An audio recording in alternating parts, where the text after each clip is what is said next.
primer tema es el de implantes post-extracción, ¿no? Es una técnica en realidad, ¿no? Más que un concepto, es una técnica. Y después de hacer un examen clínico minucioso, un examen de laboratorio, el examen de panorámico, la tomografía, y llega el momento en el cual el diente que está inminentemente en condiciones de ser extraído, ya no queda otro remedio, es necesario ofrecer una alternativa a nuestro paciente, ¿no? Entonces, lo primero que pensábamos antes, ¿no? Era cuál era el momento ideal para colocar un implante y pensábamos equivocadamente que era mucho tiempo después, unos 6 meses, 8 meses, donde se remodelaba el hueso, ¿no? Ahora sabemos que es exactamente lo contrario, el mejor momento es inmediatamente después de haber hecho la extracción, no en ese momento, sino un día después, por lo menos, ¿no? Por eso se llama, no se llama, antes se le decía implantes inmediatos, ¿no? Ahora se le dice implantes post-extracción o post-exodoncia. Entonces tenemos que decidir, ¿no? Como se ve acá en el cuadro, si después de la extracción le vamos a colocar un implante post-exodoncia que está resaltado en amarillo, o vamos a esperar todavía que se regenere el hueso, que se remodele, y eso hay que esperar unos 4 meses, unos 8 a 10 meses aproximadamente, ¿no? Una vez tomada la decisión, en este caso por parte del paciente, hacemos todos los estudios y decidimos colocar el implante post-extracción, ¿no? Entonces sabemos nosotros que por anatomía dental, ningún diente, no existe ningún diente que tenga el eje axial igual a nivel de la raíz y de la corona. Eso es imposible, ¿no? Pero los implantes sí, en los implantes buscamos que el eje axial, o sea, el eje mayor del implante, la extensión máxima del implante, se continúe con la corona que vamos a colocar. Y ahí nos damos cuenta, en primer lugar, que el implante nunca sigue la dirección de la raíz, ¿no? Por eso es que cuando vamos a insertar el implante y queremos que haya una rehabilitación estética, como se ve aquí en el gráfico muy bonito, debemos de colocar el implante más atrás, es decir, más palatinizado, para que el tornillo, ¿no? Que vamos a usar para ajustar, en este caso, la futura corona, ese tornillo salga a nivel del cíngulo por el lado palatino. Y para ello tenemos que colocar el implante en esta posición. Y las estrellitas nos están indicando que existe un vacío, ¿no? Este vacío nosotros no lo podemos dejar con el coágulo, porque lo que va a suceder es que el coágulo va a desaparecer, la tabla vestibular va a colapsar y finalmente se va a quedar el implante descubierto sin hueso en el lado vestibular, ¿no? Por eso que es necesario colocar de todas maneras, sí o sí, un relleno de hueso y además una corona en lo posible, ¿no? Entonces, el mejor escenario es utilizar tres cosas, utilizar tres conceptos básicos a la vez, ¿no? En principio, después de una extracción dentaria, el mejor escenario es, número 1, colocar un implante post-extracción. Número 2, rellenar el espacio, o sea, el gap, como se le llama también, con relleno de hueso, o algún tipo de relleno de hueso. Y finalmente, colocar la corona de manera inmediata, ¿no? Esos tres elementos se conocen con el nombre de abordaje trimodal por un grupo de especialistas implantólogos españoles, ¿no? Entonces, para colocar un implante en una posición correcta después de la extracción, vemos claramente por este gráfico, este es el libro de, se me olvidó de quién es, bueno, eh, Palazzi, ¿no? De Palazzi. Vemos entonces que para poder lograr el objetivo de colocar el implante más palatinizado, la fresa también debe ser insertada más hacia el lado palatino, ¿no? Y es decir, nunca va a coincidir el eje axial de la raíz o la posición de la raíz con la posición final del implante, ¿no? Eso tenemos que tenerlo en claro. Una vez que se ha hecho la extracción, como sucedió en este caso, ¿no? El paciente se llamaba Junta, se le hizo la extracción y comenzó a retraerse la encía, ¿no? Eso sucede porque antes de la extracción no había tabla vestibular, pero había un poco de encía que mantenía artificiosamente la altura de la encía. Vemos en la tomografía, ¿no? Esta pieza dentaria se había perdido, ¿no? Cuando yo lo conocí ya le habían extraído el diente, ¿no? Así que le tomé la tomografía, le indiqué y vi cuáles eran las dimensiones del hueso donde colocar el implante. Este es el día que se le colocó el implante, se le puso el implante y además se hizo un relleno con hueso, ¿no? Y arriba está una radiografía periapical que se le ha tomado como control, ¿no? Y después se espera pues un tiempo determinado, generalmente 3 o 4 meses, para recién iniciar la rehabilitación, ¿no? En el caso de los implantes post-extracción, a veces se espera un poco más para esperar que se forme hueso alrededor del implante. Este es el paciente Santos, ¿no? Sufrió un robo, ¿no? Un asalto, ¿no? Y de pronto vio que los dos incisivos centrales superiores estaban fuera de su sitio. La radiografía muestra, aunque no está bien tomada, que los dos incisivos centrales tenían una fractura en el tercio medio. Conclusión, el diente debía de ser, los dos dientes debían de ser extraídos. Pero el paciente ya en estos tiempos no se conforma, definitivamente no se conforma con hacerse una PPR, hacerse un puente, no sé, de canino a canino, ¿no? Lo que prefiere en estos tiempos es ver siempre la posibilidad de colocarse implantes. Entonces, el mejor escenario en este caso fue extraer los dientes con mucho cuidado, con una técnica que se llama extracción mínimamente traumática, ¿no? Entonces, la extracción mínimamente traumática se utiliza para extraer remanentes radiculares o dientes con el menor daño posible al hueso cortical vestibular, ¿no? Acá está Santos, arriba la fotografía muestra a los 2 días después de haber sido extraído el diente, el coágulo, todavía un poco de color negro, putrefacto, se eliminó y luego se le colocaron implantes, como vemos, bien palatinizados. Excelente la posición de ambos implantes, ¿no? Entonces, ahí está, una foto de frente y oclusal, donde se ve el paralelismo obtenido, ¿no? Que pudo obtener, en este caso, en ambos incisivos centrales. Como no tiene, la mayoría de pacientes no tiene una estabilidad primaria adecuada, es decir, el implante no ha quedado totalmente fijo, o como diríamos, con más de 40 newtons de torque, entonces no se puede colocar una corona de manera inmediata, ¿no? Por eso es que esta es la radiografía postoperatoria, donde se ve que los dos implantes están muy bien paralelos, y además, ¿no? Esta foto es anterior, está al revés, ¿no? Y después la colocación, la colocación de un provisional, puede ser una PPR, ¿no? Con un material que se llama acondicionador de tejido, que ya les habrán hablado en el curso de prótesis total, ¿no? Supongo, ¿no? O en PPR también, que es una silicona blanda que permite mantener una mínima presión sobre los tejidos blandos, ¿no? Entonces vemos la forma que tiene la zona anterior de la encía, la forma típica de paraguas, ¿no? El efecto umbrella, ¿no? Umbrella en español es paraguas, ¿no? Porque la papila debe caer mucho más larga para que después las coronas definitivas sean sumamente estéticas, ¿no? Este es el caso de Gustavo. Gustavo yo lo conocí por unas apicectomías que le habían hecho. Yo le hice una apicectomía adicional a la 2.1 y a la 2.2. Pasó 1 año y medio, 2 años, y vino con la pieza número 2.2, como se ve acá, fracturada, ¿no?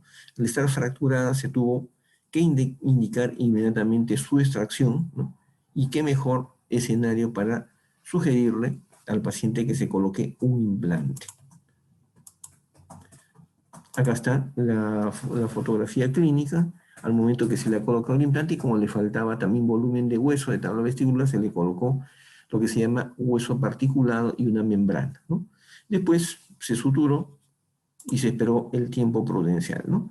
Una vez que pasó el tiempo, miren qué bonita encía, una encía bastante queratinizada, pasaron algunos días, perdón, se le tomó la impresión y en pocos días, en una semana, en 5 a 7 días, menos de 5 días es la recomendación, se le colocó una corona inmediatamente, es decir, se le aplicó el concepto de carga inmediata, que cumple los 3 requisitos que hemos mencionado, ¿no? Implante post-extracción, relleno de hueso y corona. Y miren qué bonita se ha formado la encía a nivel de la pieza 2.2, ¿no? La pieza número 2.2, esa es la que hemos reemplazado con una corona sobre los implantes. No solamente es bonito el color del diente, que es exactamente igual a los dientes contiguos, sino que también la forma, ¿no? La forma de la corona es ideal. Alguien dirá, acá hay una pequeña tronera, eso se va llenando espontáneamente en el tiempo. Entonces, el resultado ha sido muy estético para Gustavo, y si ustedes lo ven en la calle, ni siquiera se imaginarían que tiene un implante en ese lugar, ¿no? Esta es Rosa, lo puesto de Cajamarca, una paciente que venía de Cajamarca.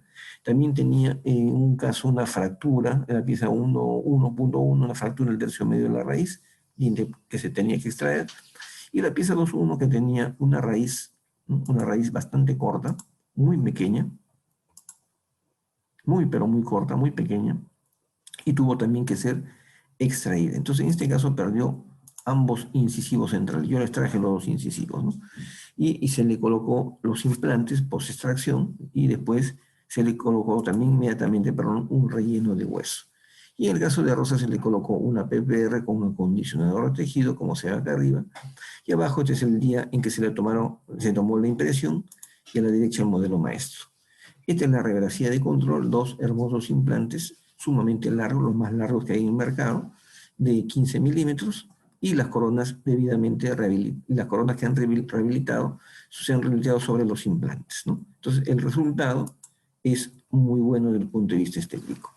Y en el sector posterior también nosotros tenemos que a veces tenemos la opción o la oportunidad de poner implantes, pero el problema de la zona posterior es que el tabique radicular muchas veces, la gran mayoría de veces, no es como se ve en la fotografía, ¿no? Qué bonito sería tener un tabique ancho, plano, ¿no? O tener un paciente que tuviese una gran cantidad de hueso más apical de la raíz, ¿no? Más allá del ápice, ¿no?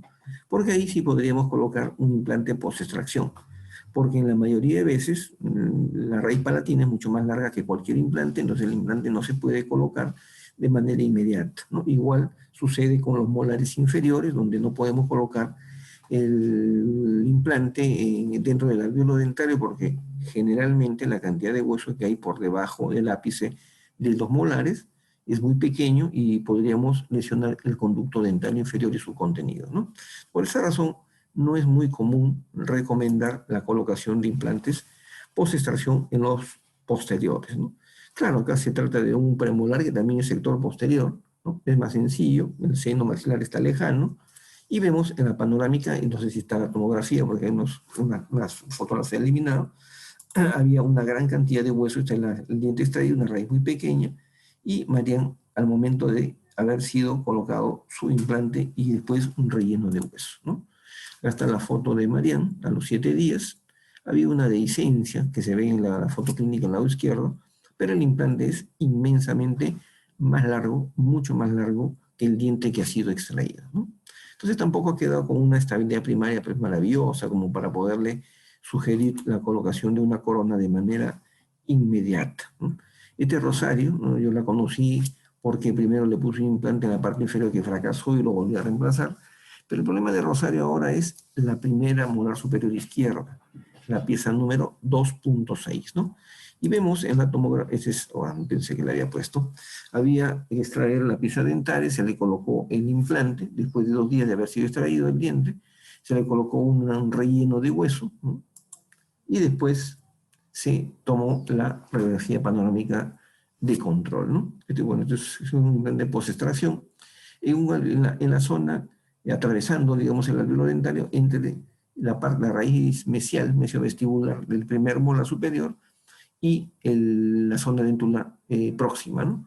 Entonces aquí he aprovechado al máximo el espacio disponible, el volumen de hueso para poder colocar un implante post-extracción. Lógicamente acá no se ve, bueno, acá sí se ve que a los pocos días se han perdido un poco las partículas de hueso, pero finalmente el implante quedó en excelentes condiciones, ¿no?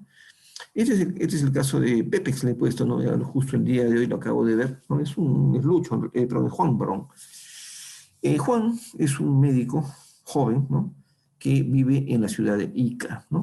Entonces sucedió que la primera molar superior tuvo que perder, estaba a punto de perder, ¿no?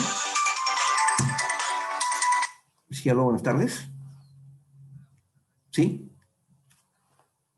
Sí, estoy ocupado en clase, por favor. Yo le devuelvo la llamada en 1 hora, si fuera tan amable. ¿Ya? No, no se preocupe. Un abrazo, gracias. Entonces, le decía que, miren, la cantidad de hueso apical que tiene el paciente. Acá está esta es la raíz disto-vestibular, esta es la palatina, y vemos la gran cantidad de huesos, 19 milímetros. Ese es inusual, eso es poco usual, ¿no? Justo le conversaba al paciente hace 2 horas que lo acabo de ver. Ya estamos en la parte de la rehabilitación, por supuesto, pero vemos la gran cantidad de hueso por apical, ¿no? Más apical, más apical de la furque de las raíces, lo cual me va a permitir hacerle la extracción, ¿no? Hacerle la extracción, acá está, y colocarle un implante en la parte media, ¿no? Como ustedes se dan cuenta, el diente yo he tenido que seccionarlo en tres porque quería conservar la tabla vestibular, ¿no? En estos casos hay que utilizar diferentes técnicas de exodoncia mínimamente traumática, ¿no? Tenemos la autosección, el uso de tractores mecánicos o extractores mecánicos, etcétera, ¿no?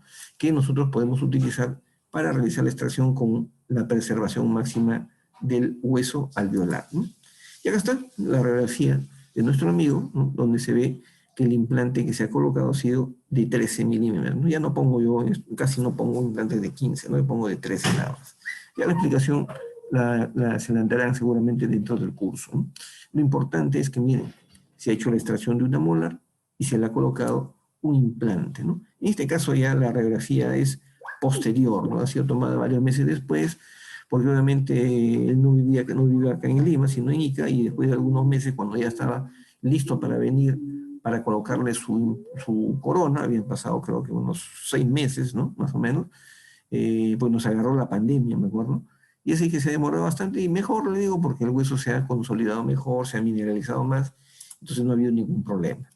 Entonces, como conclusión de esta primera parte, ¿no? Los implantes post-exodoncia, que es una técnica que podemos utilizar nosotros cuando la extracción es inminente, no hemos realizado todavía la extracción.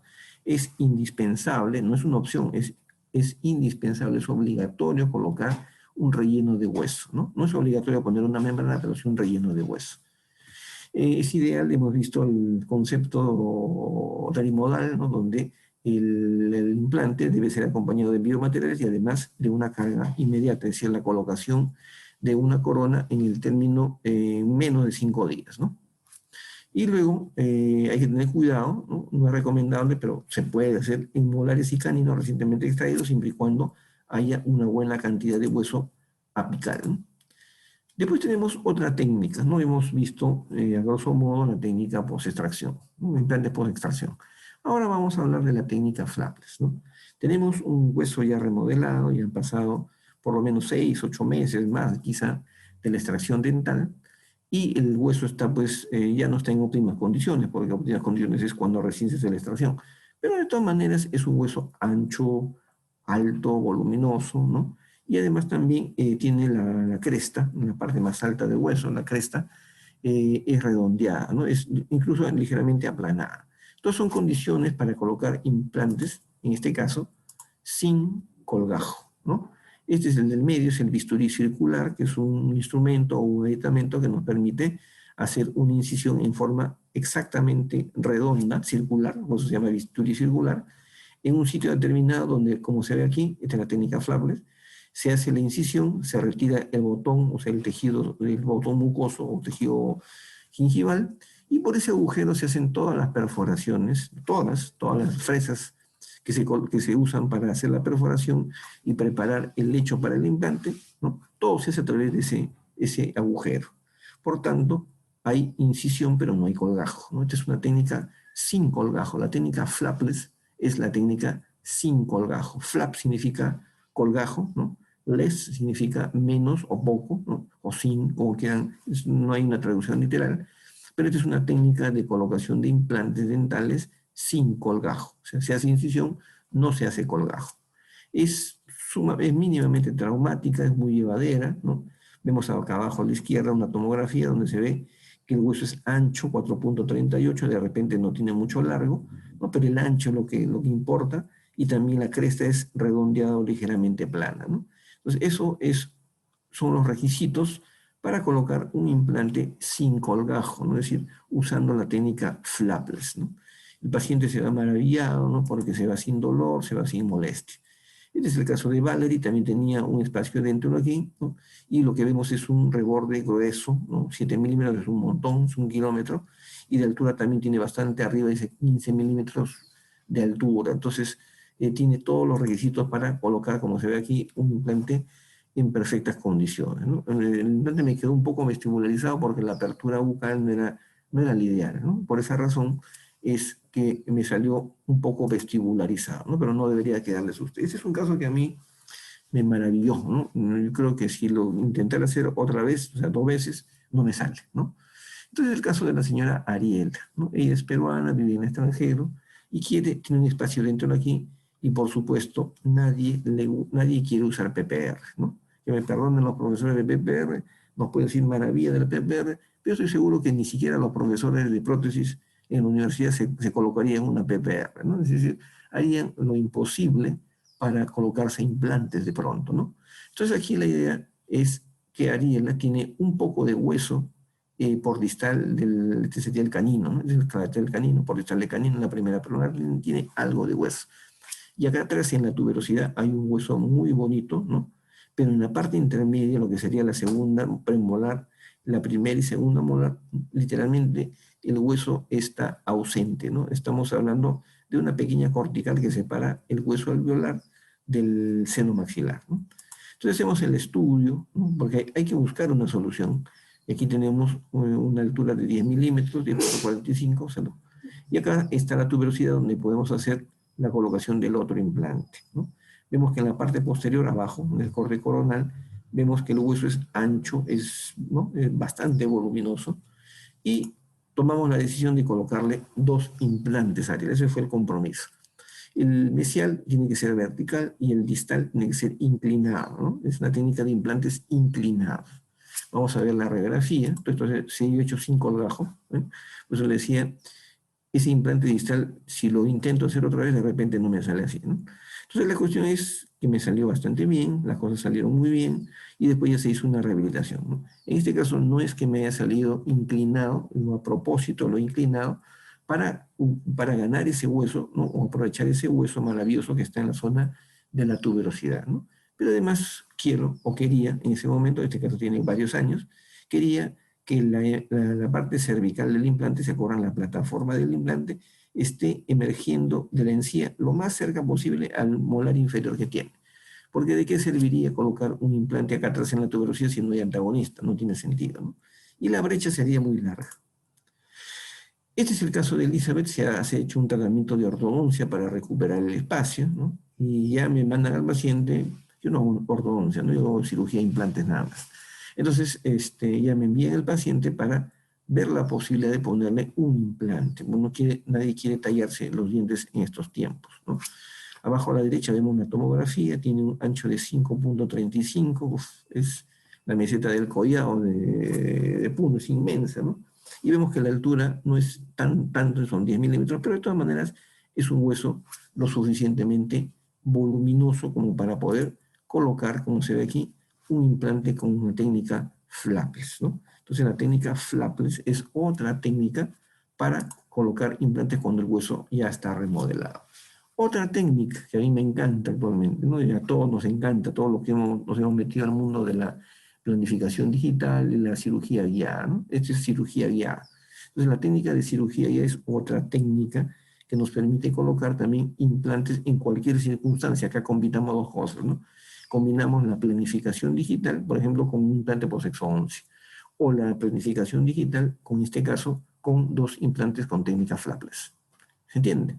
Entonces vamos sumando técnicas. El propósito de hoy es que se familiaricen con las técnicas, ¿no? ¿Cómo se hace? Es otro tema, ¿no? Lo principal aquí es que todo lo que estamos planificando aquí abajo a la izquierda en la tomografía, en la computadora, con el programa Blue Sky, que ustedes ya lo conocen, lo imprimimos, ¿no? Y fabricamos esta férula con unos anillos que solamente van a permitir que la fresa ingrese en una sola dirección en el hueso, dentro del hueso, ¿no? Es una foto clínica que no está muy bien tomada y están los implantes en su sitio, después de haber utilizado la cirugía guiada.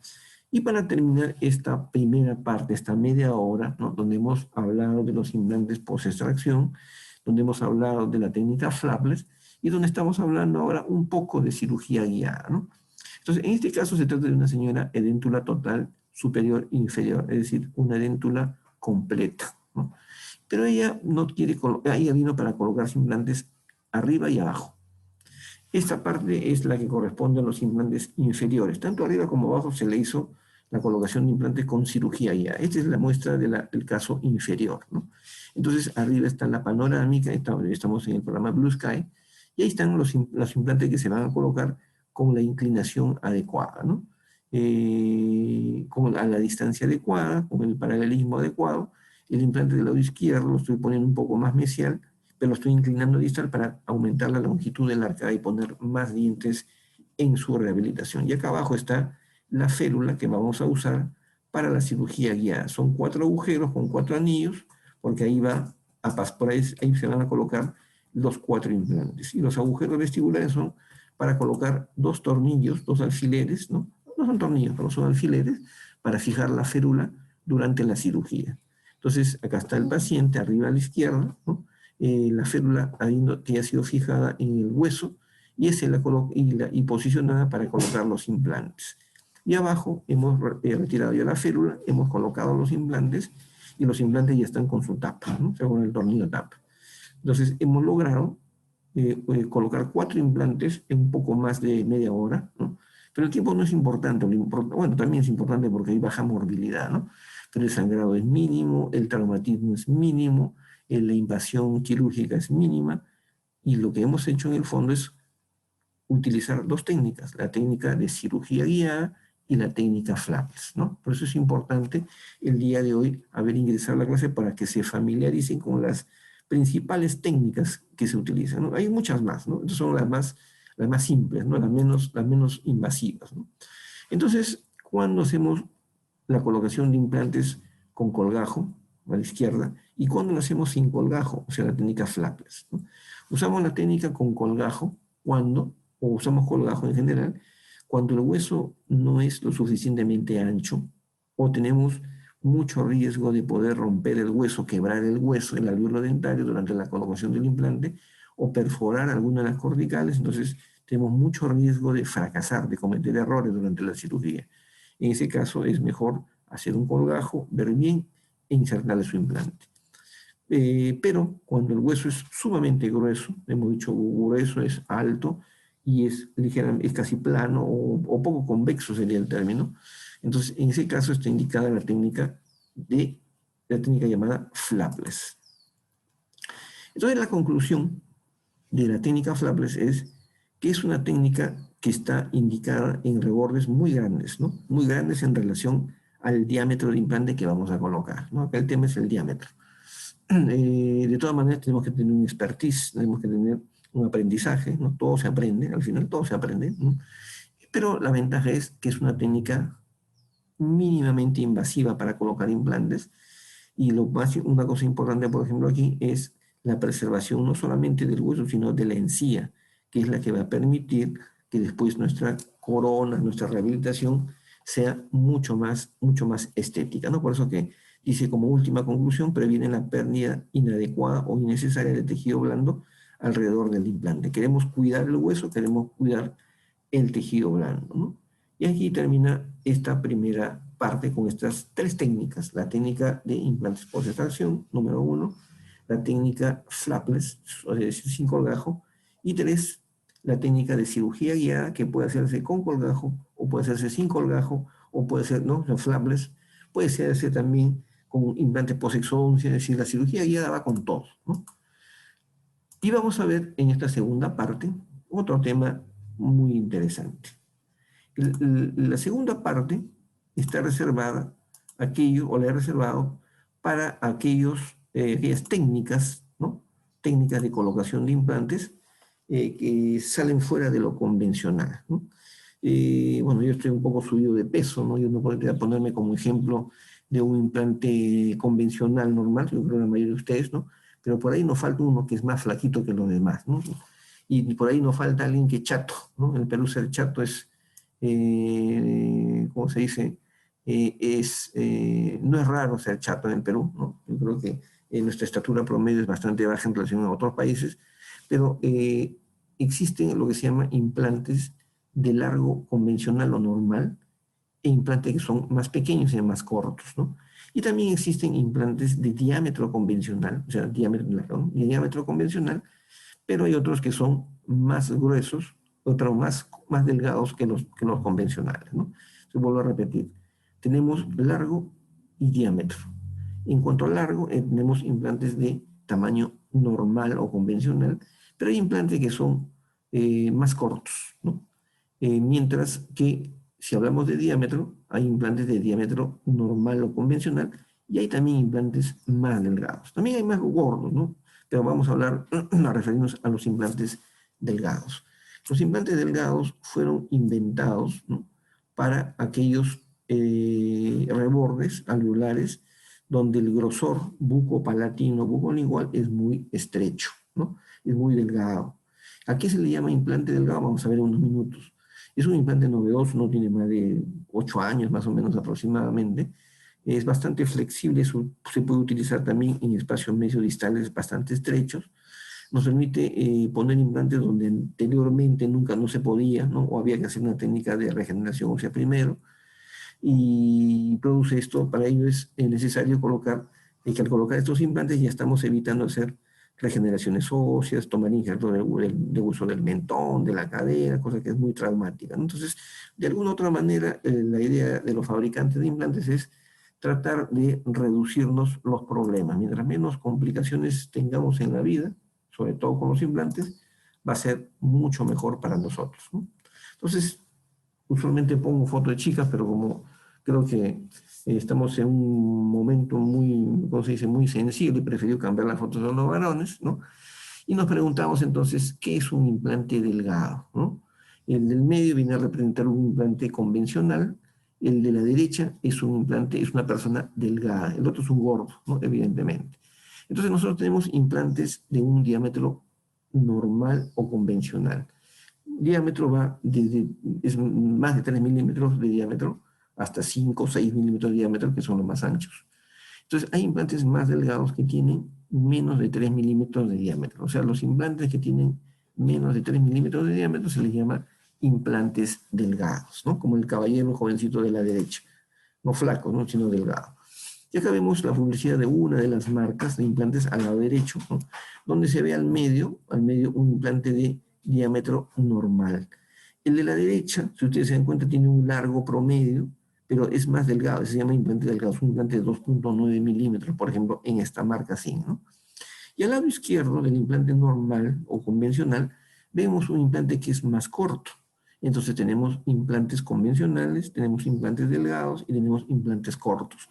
Y cuando colocamos un implante delgado, usamos la técnica de implantes delgados que se superpone, puede ser con colgajo, puede ser sin colgajo, puede ser con cirugía ya, sin cirugía ya.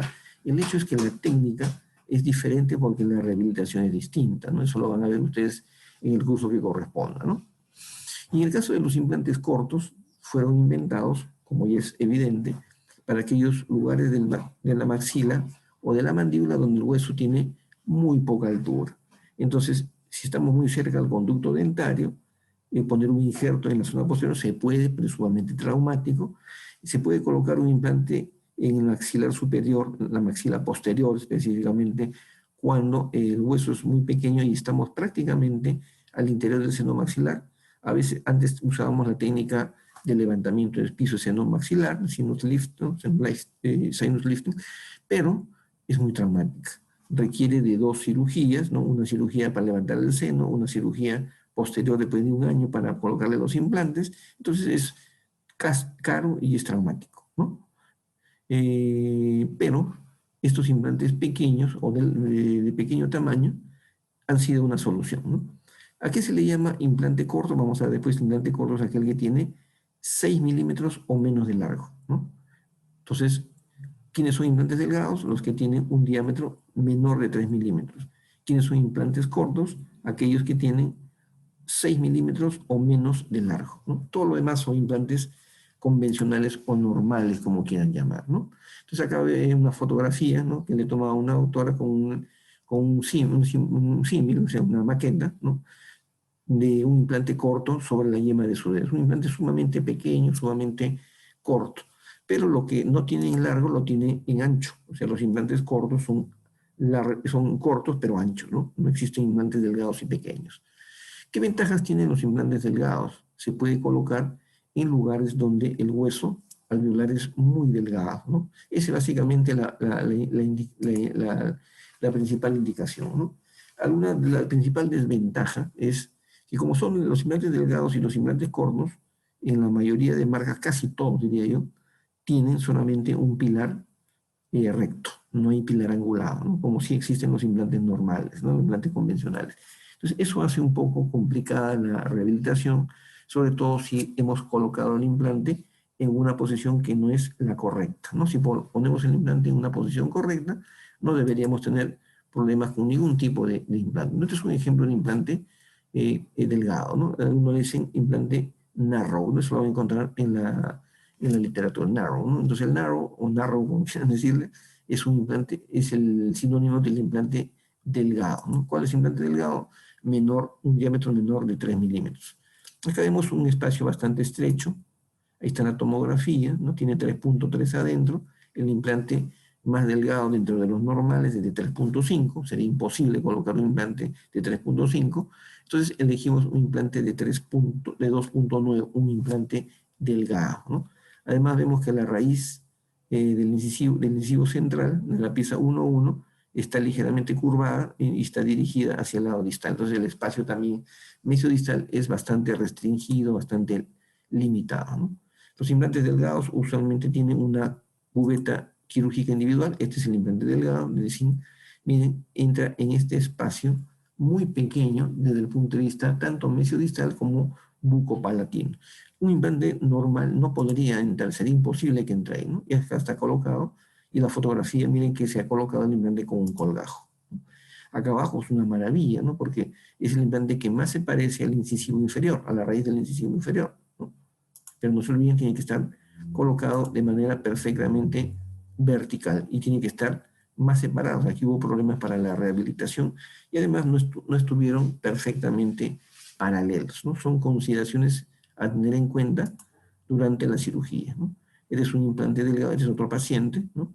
Donde se ha colocado un implante delgado porque el espacio mesiodistal, ¿no? El espacio mesiodistal es muy estrecho, muy restringido, ¿no? El paciente no quiere colocarse un puente que debía ser de hasta de 4 piezas porque este premolar está a punto de romperse, ¿no? Entonces la foto clínica del modelo de trabajo, donde se ve que el espacio mesiodistal efectivamente es bastante reducido, ¿no? La corona, no, si yo no le dijera que tiene un implante delgado, no nos daríamos cuenta, ¿no?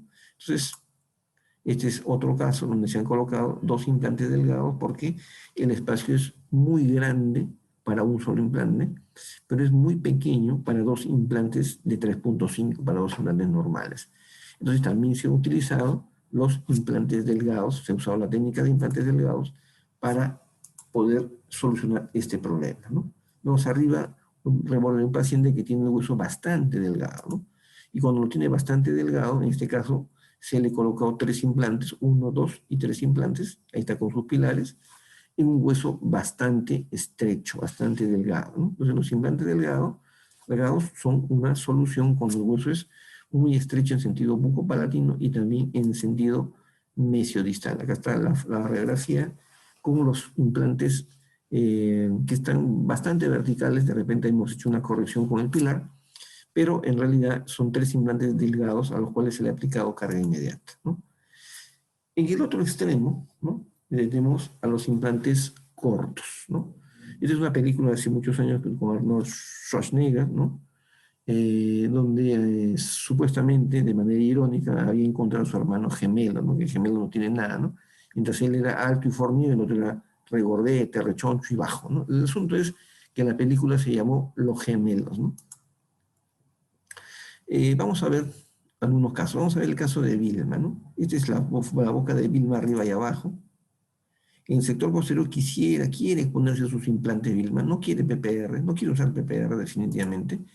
Y se ve que el hueso es bastante redondeado, pero es bastante corto, tiene una altura de 8.64 milímetros, pero siempre y cuando rompamos la cortical del conducto dentario. Entonces, la altura es muy pequeña, ¿no? Como para colocar implantes de tamaño normal.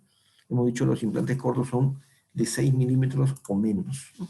Esa es la foto clínica, creo que no tengo, así está la radiografía, ¿no? Porque el implante de atrás se perdió, se quedó solamente con dos implantes cortos, ¿no? Y sobre estos implantes cortos, posteriormente, se le hizo la rehabilitación, ¿no? Este es otro paciente, es Antonia, este es en el tercer cuadrante, quiso cambiarse el puente, aprovechar en ponerse implantes, ese es el caso de Antonia, ¿sí?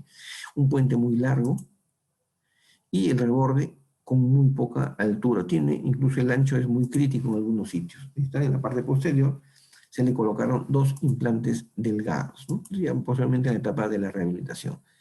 Cintia tiene un espacio dentro de aquí, quiere ponerse un implante, pero su problema es de altura, de ancho también diría yo, pero más de altura, ¿no? Tiene muy poca altura tiene 6,85 de altura, ¿no? Este es el día que se le puso el implante. Miren, la radiografía, arriba el implante al momento de ser colocado y abajo, ya después con su rehabilitación final, ¿no? Entonces, el implante corto sí funciona. Este es el caso de Rodolfo, no quiere usar PPR tampoco, y tiene 2 espacios adentro. En este momento quiere llenar este espacio del cuarto cuadrante. Se le hace un estudio, tiene de largo 10 milímetros, pero la cresta hay que redondearla, de la manera que le va a quedar menos altura, unos 7 milímetros aproximadamente, no sé, 7,5 milímetros, a lo cual hay que restarle la profundidad del implante. Ahí está el implante colocado, un poco mesial en todo caso, pero ahí está el implante, ¿no? Este es otro caso, este es Úrsula. Úrsula era edéntula bilateral superior, ¿no? Quería cambiarse unos puentes, ¿no? Ya venían un puente en bandera, se le llama esto, ¿no? Un puente en bandera que generalmente trae muchos problemas, pero la altura, ¿no? La altura que tiene es bastante pequeña, ¿no? Acá está, se le puso 2 implantes cortos, ambos con colgajo, y miren, tuve que inclinar el implante, en ese tiempo no había implantes tan cortos, pero igual se le colocó ambos implantes. El izquierdo está ligeramente dentro del seno maxilar, pero no ocasionó ningún problema. No. Siquiera. No sé, pero es que no debería. No importa que espero. Gracias. Y este es el caso de mi papá, ¿no? 92 años, un implante corto en el tercer cuadrante. Y aquí en el cuarto cuadrante, perdón, y aquí en el tercer cuadrante quiero ponerle más implantes. El problema es que tiene una altura, ¿no? Tiene una altura de 7 milímetros, ¿no? Desde ahí estamos en pierde, ¿no? Entonces, si miren, a la derecha está el implante que se le colocó, un implante de 5 milímetros de largo, ¿no? Acá abajo, en el tercer cuadrante, vemos precisamente el implante más pequeño que se le colocó, un implante de 5 milímetros de largo, ¿no?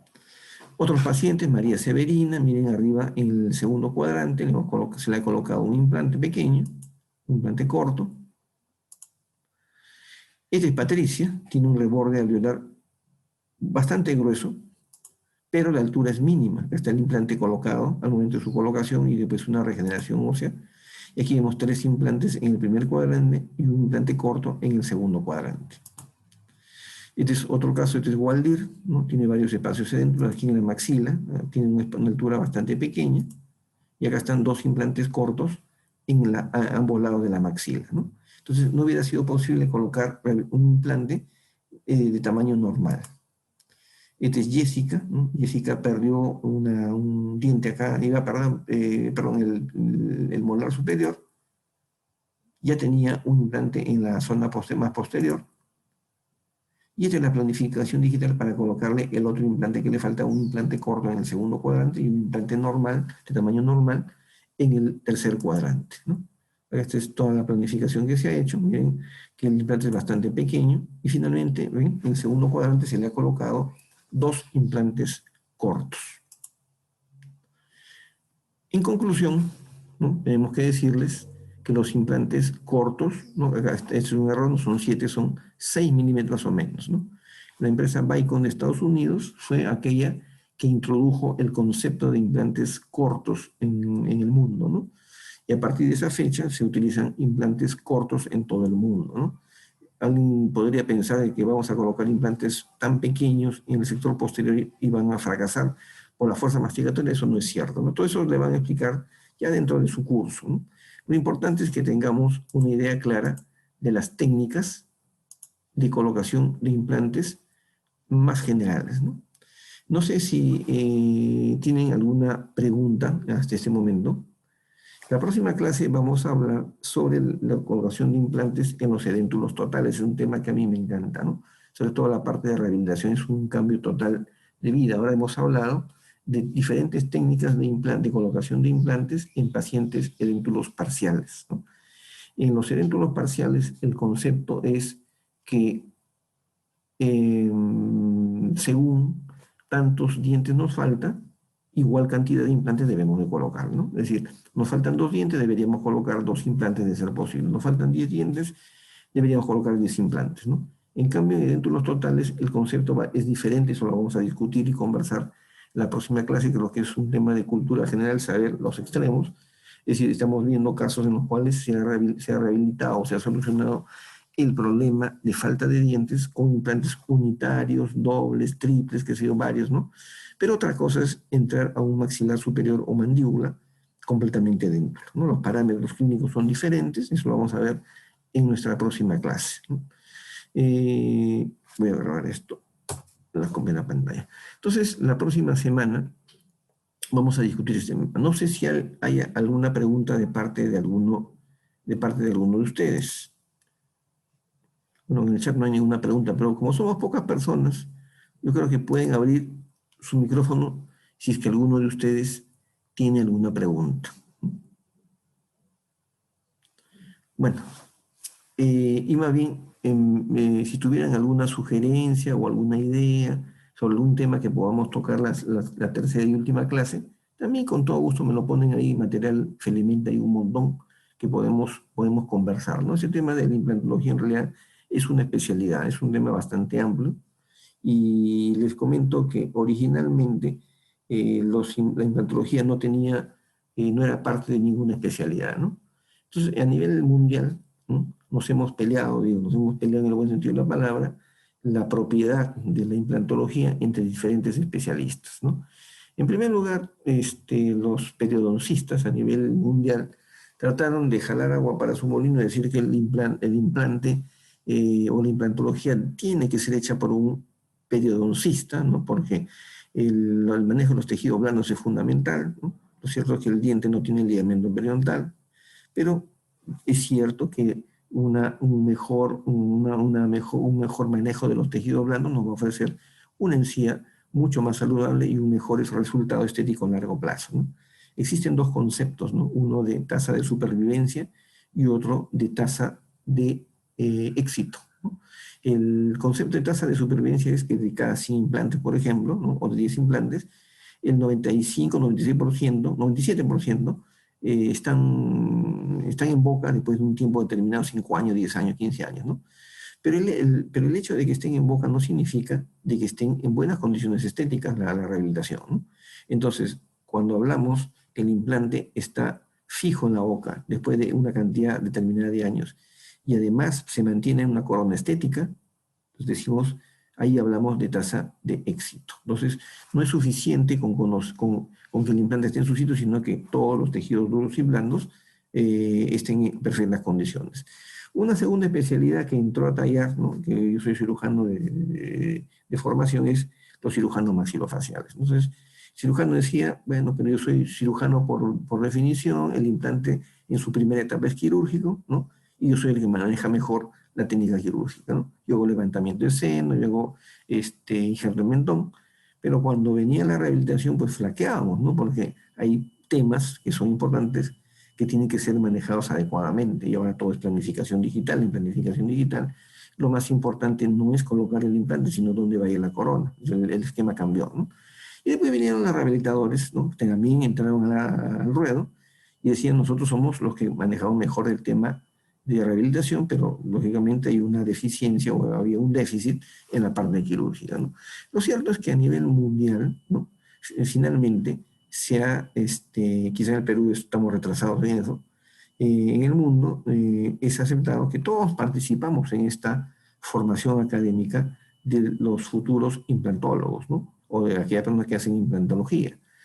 Pero, en realidad, ya en los últimos años, los últimos 10, 15 años a nivel mundial, existe una especialidad de implantología donde a los doctores se les forma para manejar todas las herramientas quirúrgicas y todas las herramientas de rehabilitación en un solo contexto, ¿no? Entonces, eso ha quedado claro, de tal manera que los especialistas en periodoncia, en rehabilitación oral, en cirugía, contribuimos, ¿no? Con lo mejor de las técnicas en aquellos casos muy complejos, pero en general se considera que la implantología es una especialidad diferente, ¿no?